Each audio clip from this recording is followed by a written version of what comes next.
I need Destiny Graves.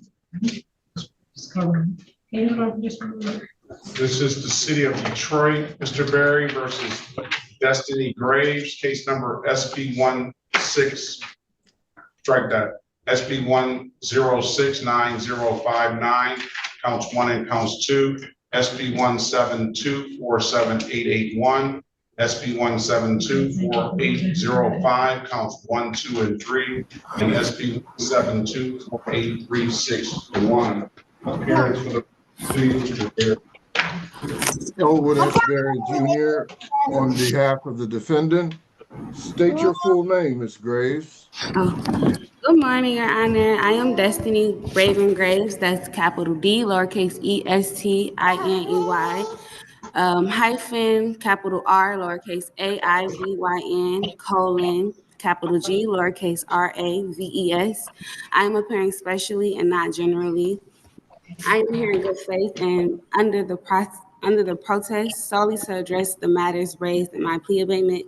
I am not here to delay the process, but to ensure proper identification and lawful jurisdiction are established in the record before any further proceedings. All right, good morning to you, ma'am.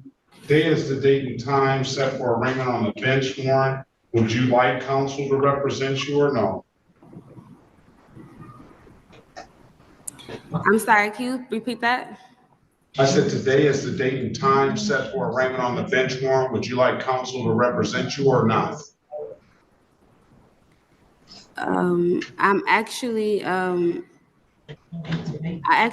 not open to proceeding until we establish jurisdiction over the living woman.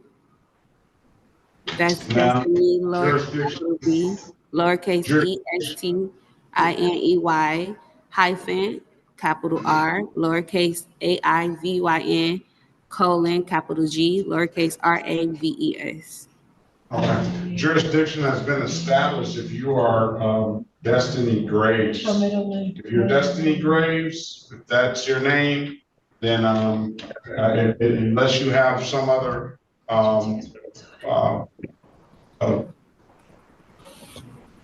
view of the court rule and you cite a court rule, the court is going to feel the jurisdiction has been established. I understand, Your Honor, but respectfully, the name in all caps represents a corporate legal fiction. I am here as a living woman, not as a surety or a fictional entity. I respectfully require the court to establish, for the record, how to obtain lawful personal jurisdiction over me, the living woman, separate from that entity. Well, I'm going to enter a not guilty plea on your behalf. I'm going to give you a $0 bond. I can either give you into the breakout room with the city with an attorney, and he can help you proceed, or you can proceed and speak to the city attorney yourself to see if you can work this matter out, or I can set a jury trial date and the matter will be resolved on the jury trial date. Which one would you like to do, ma'am? Are you asking me if I would like to proceed for trial? Yes. I would respectfully, Your Honor, I would like to reserve all my rights under the UCC 1-308, and I object to these proceedings under protest and duress. My appearance is special and not general. I do not consent to the court assuming jurisdiction through presumption. If this court insists on moving forward without proving lawful authority over the living woman, I must note a violation of due process for the record. Okay, so I mean, if you can't give me an answer to my question, then I'm going to put you back in the waiting room until you can figure it out, and we'll move on to the next person. What is your question, Your Honor? I asked you, do you want to see if the attorney can get you an offer and speak with the attorney, or would you like to work out an offer with the city yourself to resolve the matter, or would you like me to set a jury trial date? Those are your three options. You keep on saying that same stuff is not going to change what your three options are, okay? So that's that. I don't need to hear that same recitation of what you just mentioned a minute ago. Now, what do you want to do? So How do you want? okay, yeah, I'm sorry, respectfully, Your Honor, I do want to know, is this denying the abatement plea? Say that again? Is this denying my abatement plea? I'm not getting into this, ma'am. I'm gonna pass the matter. Mr. Atkins. No, you're over there. All right, this is cause number CR 22-368, State of Texas versus Seth Edward Atkins. All right, Mr. Atkins, the state has filed a motion to adjudicate your guilt and to revoke your community supervision. I want to take a moment and display on the screen their allegations before we have a conversation about whether or not you want to proceed and represent yourself. Okay, can you see that on your screen? Yes, sir. Oh, okay. Can we go back up? Just fine.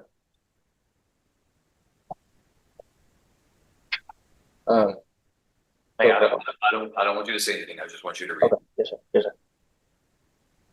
All right, so Mr. Atkins, I don't want you to say anything other than to answer my questions that are going to be limited to the discussion of whether or not you want to represent yourself. Now, that's been indicated to me by Ms. Tabraham in your own words without telling me anything about these allegations or your case, why it is that you want to represent yourself. I don't really trust lawyers anymore, and I'm more than qualified to represent myself, Mr. Martin. So tell me, why do you not trust lawyers?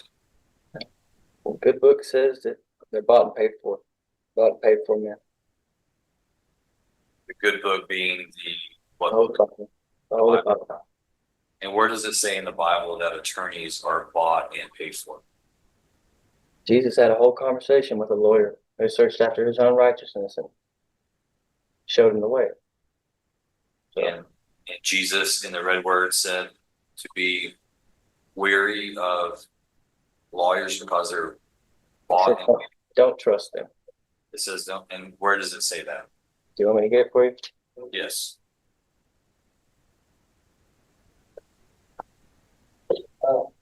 Ms. Martin, can you please look up which verses? I know it's from Matthew and John, but I want the good one where Jesus has the conversation with the lawyer.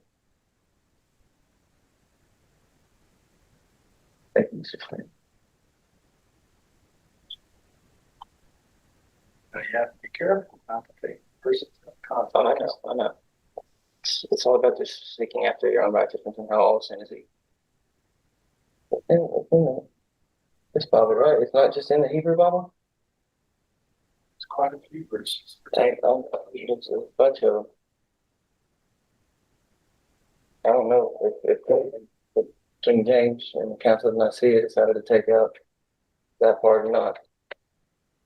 Sorry, Mr. Martin. It's okay. Take your time. Yes, sir. I'm sorry for all of this. I really am.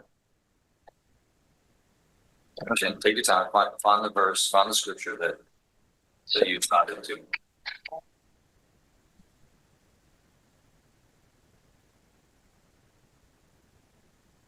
Not in the way that, it's not in the way that all of them are bought and paid for, but I know how bureaucracy works, and Well, I don't want to get too far from what you said earlier. You said that the Bible says that God's word says, do not trust lawyers because they are bought and paid for. it's because the law, men of the law search after their own righteousness. No, sir. No, sir. No, sir. You said that that's what the Bible says, and that's one of your grounds for why you want to represent yourself. You read to me the book of the Bible, the verse, the chapter, and I want to know if it's Jesus's words or if it's someone else. Yes. And if you don't find that and that's not in there, then you come back and you tell me it's not in there. Yes.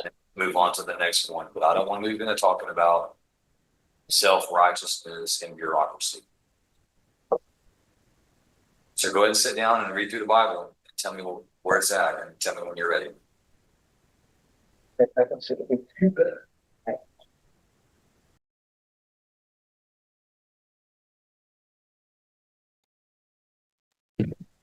Okay, Your Honor.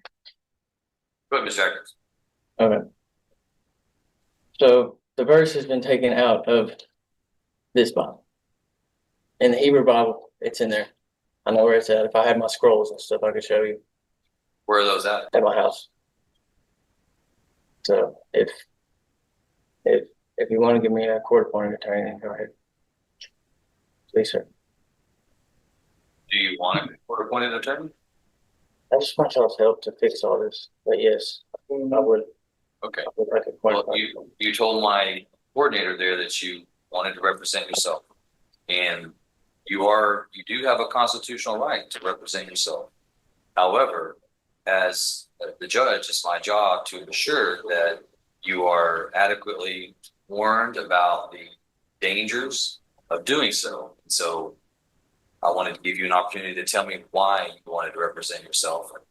Obviously, that's the first thing that you've said to me, is that you have a religious belief that that Christ said not to trust lawyers because they're bought and paid for. If you can't prove that to me, then we can go on and we can talk about your other points. We can talk about your education, we can talk about your legal training, talk about your familiarity with the rules of criminal procedure. We talk about the advantages, the disadvantages. We talk about your rights. We can have that discussion. I have no problem with it, but I want you to be heard first. And then it's going to be my opportunity to evaluate whether or not I think that it's appropriate for you to have a court-appointed attorney, or rather to represent yourself. If you insist on representing yourself, then I will do my job and I will go through the threat of warnings and I'll weigh that. I'll make that decision. If you're telling me that you have a natural distrust of lawyers, okay, that's fine. But you understand, Mr. Atkins, though, that even if an attorney is appointed to you, you make the decisions on what you want to do, whether you want to play true to something, play not true to something. You and you alone get to make that decision. No attorney gets to substitute their decision for your decision. So you are in control. The attorney works for you and helps you to understand the law, helps you understand the weight of the evidence, it helps you understand how to make an informed decision based on the allegations against you. Now, we find that you're indigent and that you are eligible for court-appointed counsel. If you want court-appointed counsel, that attorney will be appointed to you, and then you can discuss the case with them. And then they come and obviously they make the arguments before the court, and they are your representative in court. And at this point, you have an opportunity to have one of two things. You can either negotiate some kind of agreement to resolve the accusations, or you can request to have a hearing in which the state of Texas, through their prosecutors, will be they'll bear the burden of proving the truthfulness of the accusations beyond the preponderance of the evidence. It's a lower burden because it is a revocation and it's not a trial beyond a reasonable doubt. And if they approve that, then you could be revoked and sentenced anywhere from minimum 2 years up to 10 years in prison and a fine not to exceed $10,000. Some of these things I know that you're already aware of because we had this discussion before you were placed on 10 years of deferred adjudication. So if your position is you want to represent yourself, then let's carry on. We'll talk more about it. If it's not that you do want the assistance of counsel, then let me appoint you an attorney and then let's carry on. Can I just ask you a question, Judge Martin? You can, but I don't want you to say anything that could be used against you in court. Okay? Okay. All right, go ahead. You know, I'm not one to let people just keep pushing me around. You know what I mean? Like, I do freak out. I mean, I do lose my cool sometimes, but it's never been without justification. You know what I mean? Like my grandmother's husband pulled a gun on me. I got aggravated assault charges behind it, all because he still to this day bullies my Down syndrome uncle, who hates living over there now. And I can't be there to protect him because of him. You know what I mean? And try to tell y'all that you pulled a gun on me. My grandma told y'all she pulled a gun on me. Nothing ever happened. Got picked up on this charge. Someone tried to steal my truck, hit me over the head with a bat to where I'm bleeding down my head. No one even bats an eye. Doesn't ask any questions about who hit me, why they were trying to steal my truck, whether or not I want to press charges. I've always had y'all's back and y'all never had mine. Well, Mr. Atkins, there's nothing in the motion to adjudicate about new charges, about an assault. There's nothing in there. It says that you didn't show up to probation, you didn't pay your fees, you didn't do your community service, you didn't take a class. It has nothing to do with any of the things that you've mentioned, okay?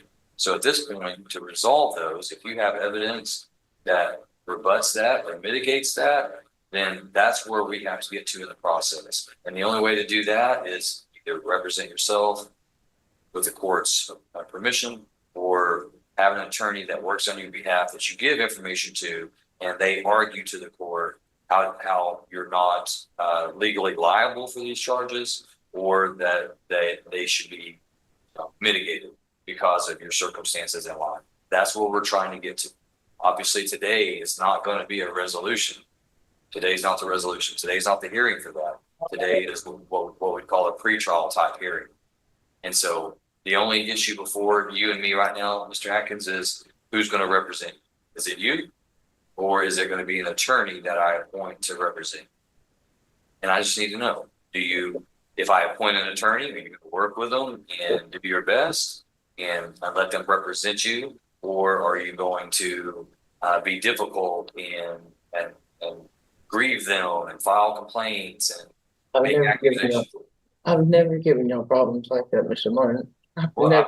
I'm not saying you have, Mr. Atkins. I'm not saying you have, but I'm just saying I have to ask that question, because if you believe that there's a religious conviction that you should not accept the help and assistance of an attorney, that may be an underlying motive for you to not work well with an attorney. So I like to know these things going in. And of course, I've been in this position many, many times.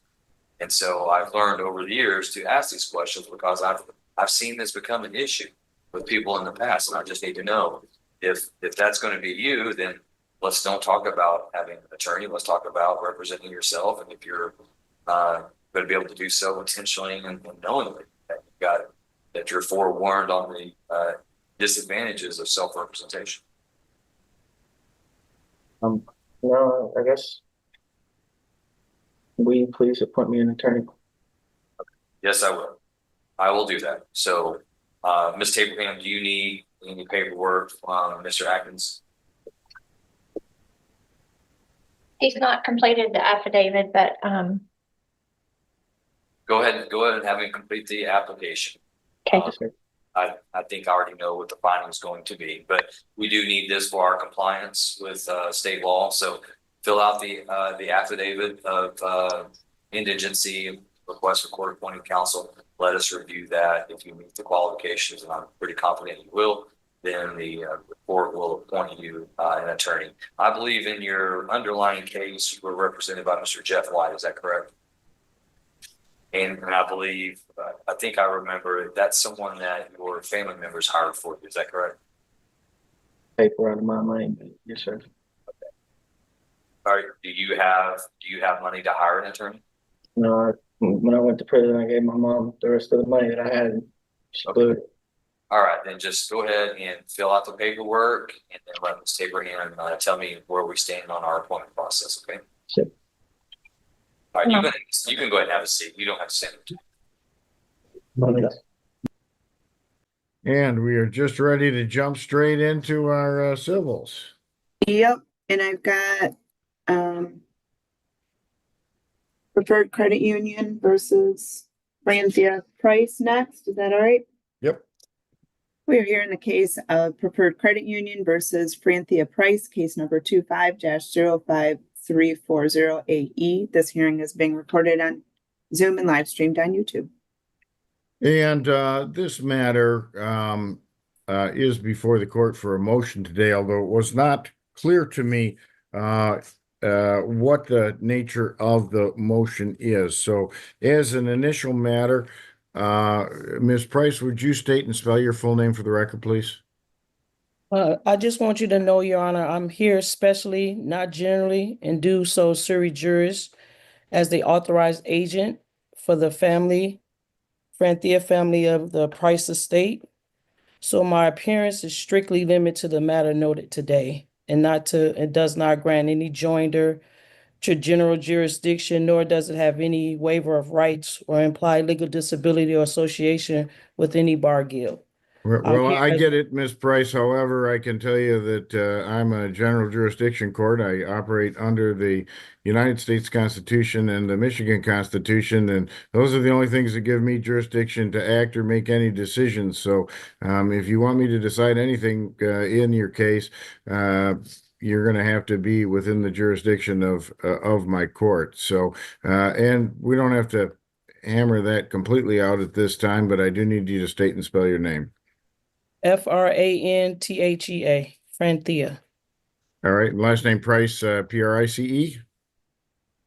I am. Very good. And Mr. Bakukio, would you place your appearance on the record, please? Thank you, Your Honor. May it please the court, Stephen Buquicchio, Buquicchio, P number 62076, on behalf of the plaintiff preferred credit union. Very good. And Mr. Bakukio, this is not your motion. This is Ms. Price's motion. It is, Your Honor, although like you, I'm a bit confused as to what the relief she's seeking here. I'm prepared to assert preferred's position legally here, and will wait for the court's direction as to when I can speak on that. Very good. Well, let me go back to Ms. Price, because it's her that, initiated this motion appearance. What are you asking me to do at this time, Ms. Price, in a legal sense? I respectfully request that the court take judicial notice pursuant to MRE 201B of the following two documents I previously filed into the court record. One is Exhibit J, OC 10, subpoena duces tecum, demand for custodial records. And number two, supplemental notice of clarification regarding the constructive subpoena duces tecum. These materials, Your Honor, are supported by the Federal Reserve Operating Circular number 10, Appendix 3, UCC Article 8, subsections 8, 102A, 14, and 15, 12 CFR, subsections 225 and 31 CFR, subsection 203, which Let collectively... me just pause you just a minute, Ms. Price. The one thing I recognized of everything you said there was the Michigan Rules of Evidence and the term subpoena duces tecum, meaning you're directing a discovery subpoena. Is that directed at Preferred Credit Union? It is, sir. I also wanted it to be on record because I previously asked for debt validation and didn't get anything in the lower courts. So, Okay. Your Honor, may I respond? Yeah, go ahead, Mr. Bakukio. Couple things, Your Honor. There's a lot to unpack there. Number one, we have a judgment in this case. So any attempt for discovery is outside, respectfully, the jurisdiction of this court at this point. I suspect what Ms. Price or the estate of Ms. Price or the Franthia Price family of Price estate is seeking to do here, Your Honor, is undo the judgment that was legally entered in the lower court case.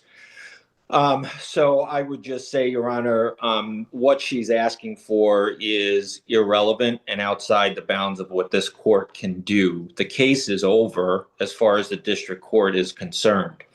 I can get into the argument as to the debt validation. I did produce with our response a motion for summary disposition there that did provide for the debt validation notice. Ms. Price continues to mislead the lower court and now this court that a debt validation was not given. It was in fact given. This is a simple credit card case, and she is trying to use far-flung, I can't even characterize what these arguments are, Your Honor. I want to be respectful of Ms. Price's ability to defend this in pro per. But I object, sir. I'm not in pro per. I'm sui juris. Thank you. Okay, whatever that means, Your Honor, this is making a $12,000 credit card case so much more for my client, and Ms. Price, pursuant to the agreement, is responsible for those attorney fees. And I know there's a fine line between allowing a defendant improper or sui juris or whatever the name she's calling it, but this is just abuse of the process, Your Honor. She is alleging things that have no legal bearing whatsoever. She's asserting UCC, bill of cost, bill of ladings, bill of exchange, foreign bill of exchange. Your Honor, I don't even know what this means, to be quite honest, and I've been doing this for over 25 years. Let me just pause you for a minute, Mr. Bakuko. Something I did see that I did recognize as I paged through the file was the affidavit of transcript of the lower court record, which is normally produced in a case that comes before me on appeal of the district court decision. Are you aware of a notice of appeal filed?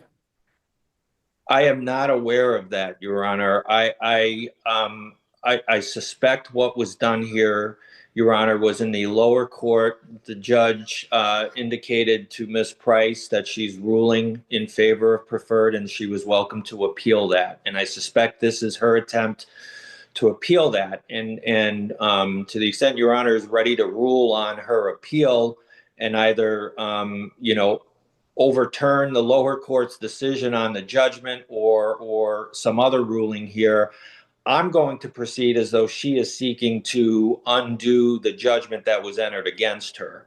That's all I can surmise by this, Your Honor.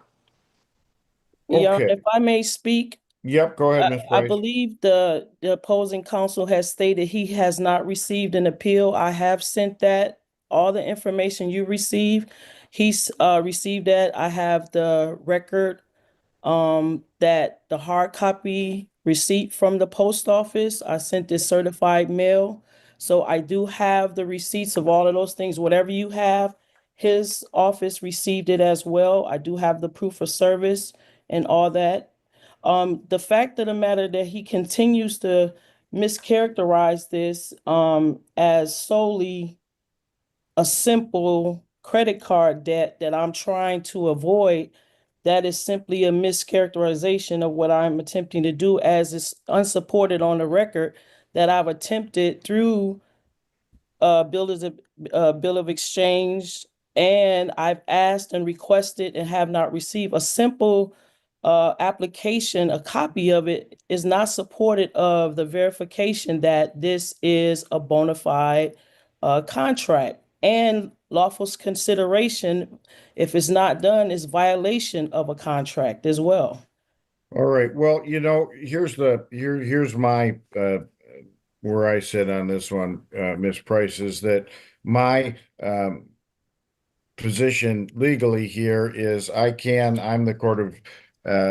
as the Court of Appeals to review the judgment in the district court. And what I appear to have in front of me here is a partial appeal, in that I do have the record, at least at what looks like to me, it's not a full record, it's just a transcript of the summary judgment hearing at the in the district court in Kentwood. Normally, when I get the record from them, it has a whole bunch of other documents that explain, in a nutshell, how that case was reduced to judgment. And I don't have that, so I don't appear to have an entire record. And what I don't have from you specifically is a document called a notice of appeal that tells me that you're appealing a final judgment and that you want me to review that for its legality.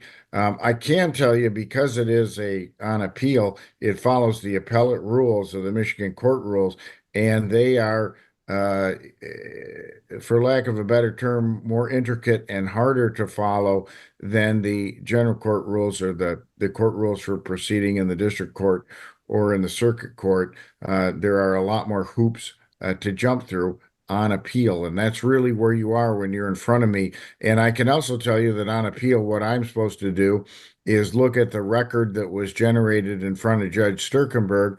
And, the new stuff that you file with me, arguments or, requests for discovery, Mr. Bequicchio is accurate in saying that normally you don't get any additional discovery on appeal. Normally what you do is you make an argument on what happened below, and that might include that Judge Sturkenberg denied you proper discovery and that thus she made a legal error that warrants me overturning that case or sending it back to Judge Sturkenberg for more work or, things of that nature.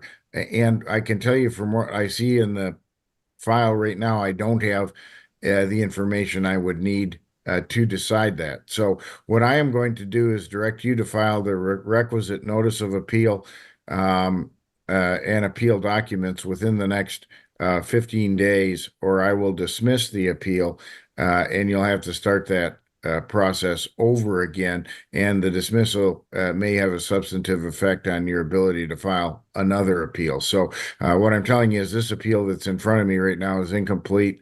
It's not documented per the appellate rules, which are found in the Michigan court rules.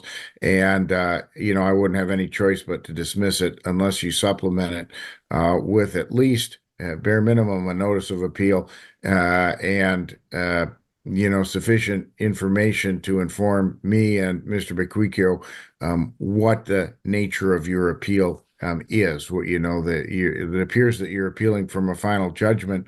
However, all I saw in the final judgment, I think, was the fact that Judge Sturkenberg did grant that on the record. I didn't see. Do you have a judgment in order that you filed, Mr. Bequicchio, a written order in connection with that? We do, Your Honor. A judgment was indeed entered subsequent to our motion for summary disposition and hearing on that motion. And I believe that was submitted with our response to Ms. Price's filing, whatever that was, Your Honor. Okay, and unfortunately, I have Ms. Price's filing. I don't think that I have your response. It didn't make its way to me in time to come home with me for the file. So I'll review that as well. But Ms. Price, like I say, there is documentation and it is strictly required by the appellate rules. There's no way, sometimes in the lower courts, a judge can say, well, you're appearing as a sui generis pro se, a person appearing without an attorney appearing beside them, and I can give you a break on following some of the rules. That's not true at all on appeal. Appeal there, either you follow the rules or your appeal gets dismissed. It's kind of a black and white system in that regard, and that it doesn't give me very much discretion when I'm sitting in that appellate jurisdiction. So you do need to get that in order, and I'm going to have it ordered that it be done within 15 days.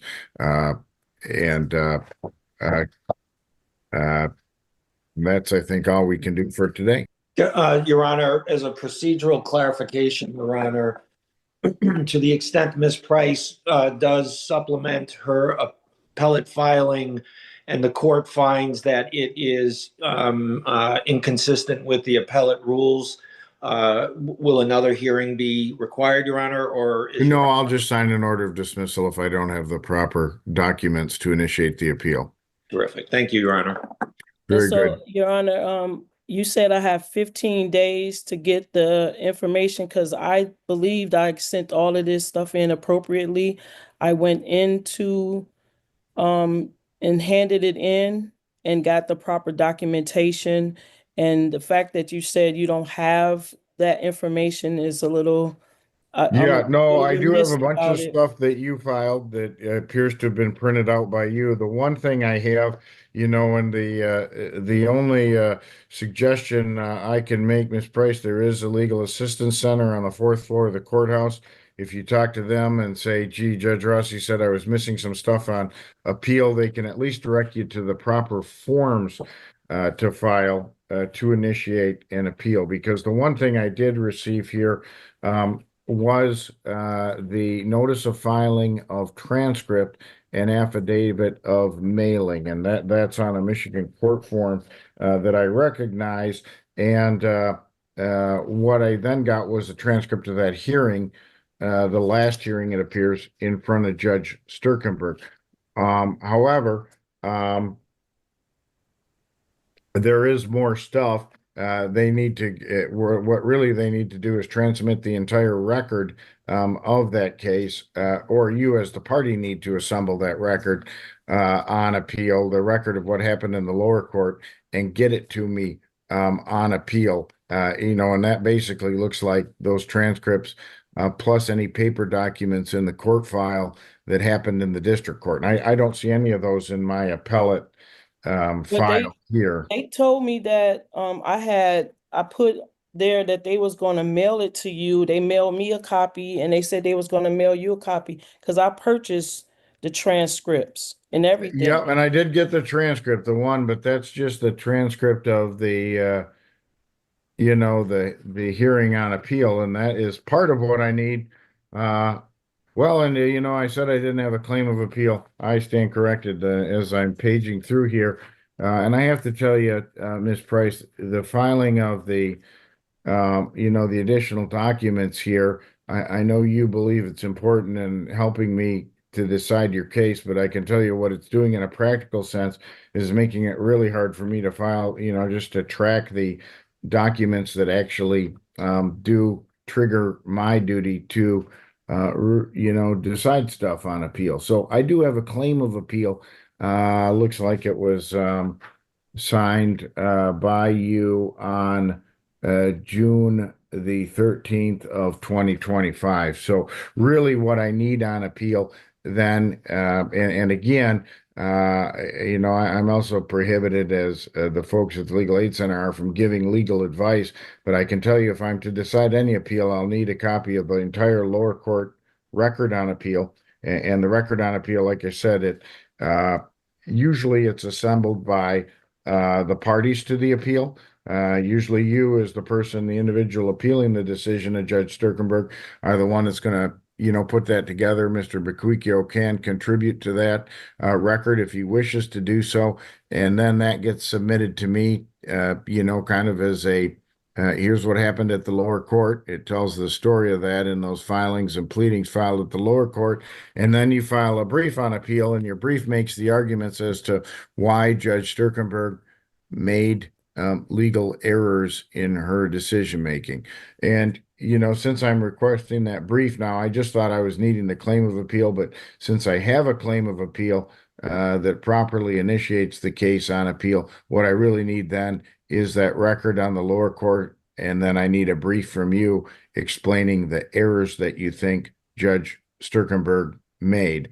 And I'll tell you, I will not be receptive to documents telling me that Judge Sturkenberg or I didn't have jurisdiction. That would be in effect saying, Judge, I'm arguing that neither of the courts could really decide this case because of my legal status, sui generis, or whatever magic words you're trying to invoke there.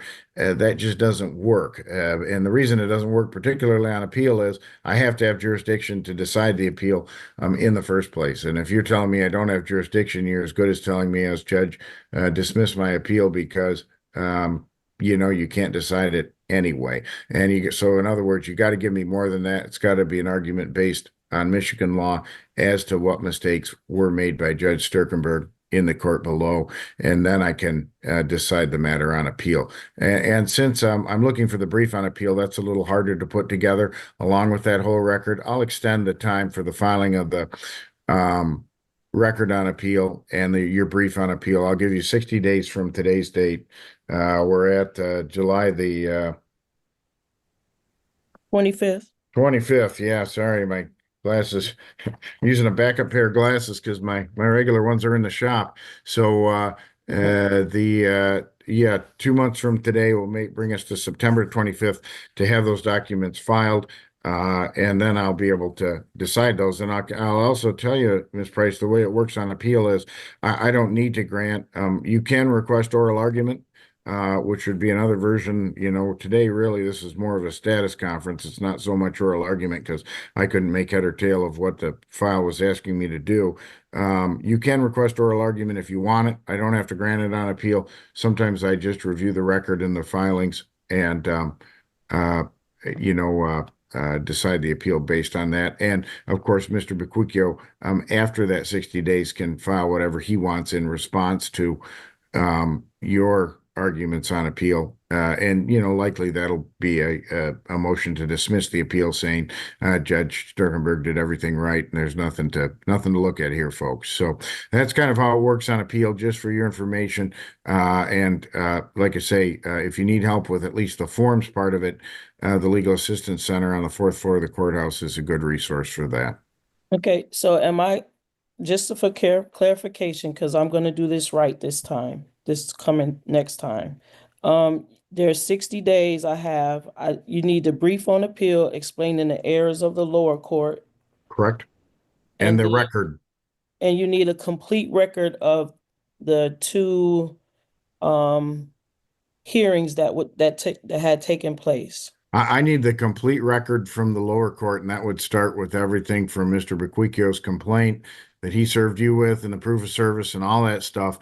Typically, there's a copy of it. Would be as if you grabbed the file from Kentwood and made a copy of every piece of paper in it. Okay. Plus the transcripts. Okay. Plus, you still need the transcripts as well? No, you already filed the transcript. If that was the only hearing in the case, were there other hearings? There were none, Your Honor. Okay, so that was the only time that you two argued in front of the judge. So I don't need any additional transcripts. I just need the record on appeal. Your Honor, there may have been a pretrial. I can't remember whether or not that was on the record or not, Your Honor. But if it is indeed on the record, the lower court record would include that, of course. Very good. All right, so that's what I need, is that record from the lower court.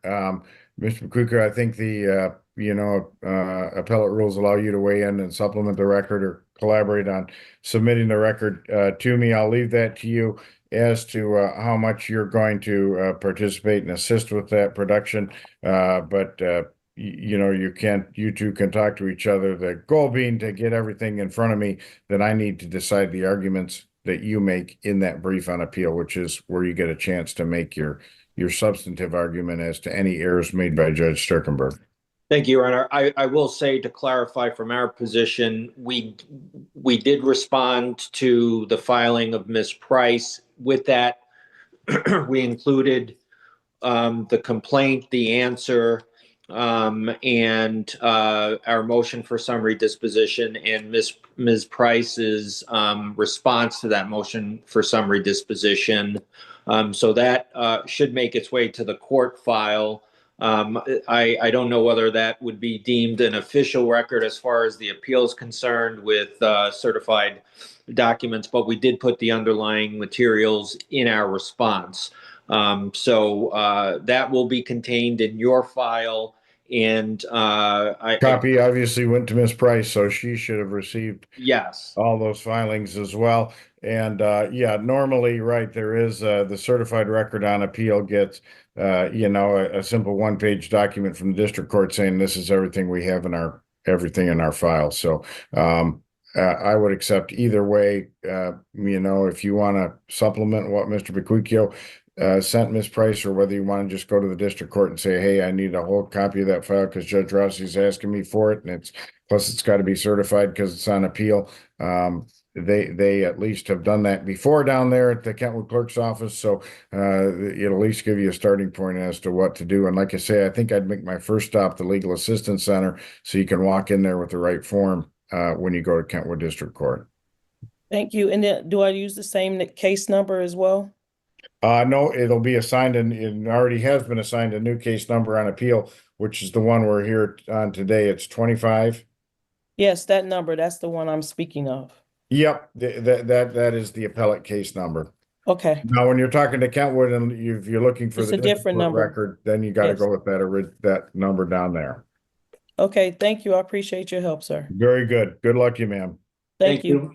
Thank you, Your Honor. Thank you, Ms. Price.